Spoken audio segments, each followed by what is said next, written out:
Hello guys, magandang araw sa inyong lahat. So ito pala guys, kutsenta yan guys. Special kutsenta. Dito lang yan makikita sa Tayuman. So guys, pangalawang beses na pala namin yan. Pumunta kami dyan. Pangalawang beses namin bumili. Kasi sobrang sarap niya guys. As in, special kutsenta guys. Grabe. Alam mo ba? Dalawang beses kami umulit kasi sulit na sulit ang sarap guys. 60 pesos ang isang ano niyan guys. Lalo na yung halo-halo guys.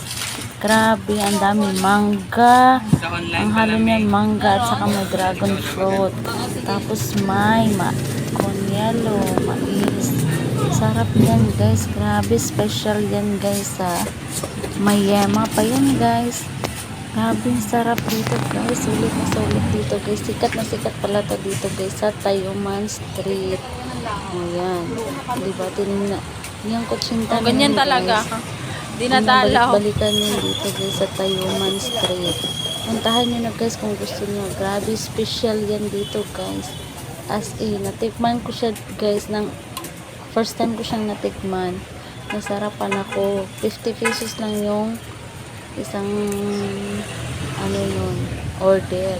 So ayan namang halo-halo guys, nakadepende. May special 60, may non-special 50, pero masarap yan guys, lalong lalo na yung kutsinta dito guys. Mabinta pala yun dito guys ang kutsinta dito na yan sa Tayuman. So nilagyan na yan ng buko, ang dami guys.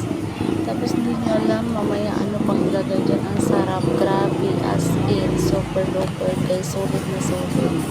So diba nilagyan nila ng yema, then nilagyan ng buko, then may ilalagay pa yan sila na topping sa ibabaw guys. So ayan guys, yung order namin na halo-halo, nilalagyan na gatas. So grabe guys, sulit na sulit dito guys. Puntahan nyo na dito guys. Ayun guys, ang toppings ng kutsinta, nilagyan ng cheese. O diba? Saan ka ba maghahanap yan? Special na special na guys. Murang-mura na, makasip. As in, grabe, ang sarap, mabubusog ka talaga guys. Lalo na to parisa mo ng halo-halo. Ay, grabe, o diba? Specialty yan dito guys. Grabe, dinadayo dito si madam yan, oh. Pretty, may YouTube yan siya guys. So yan guys, nilalagyan na ng cheese, o diba? So yummy.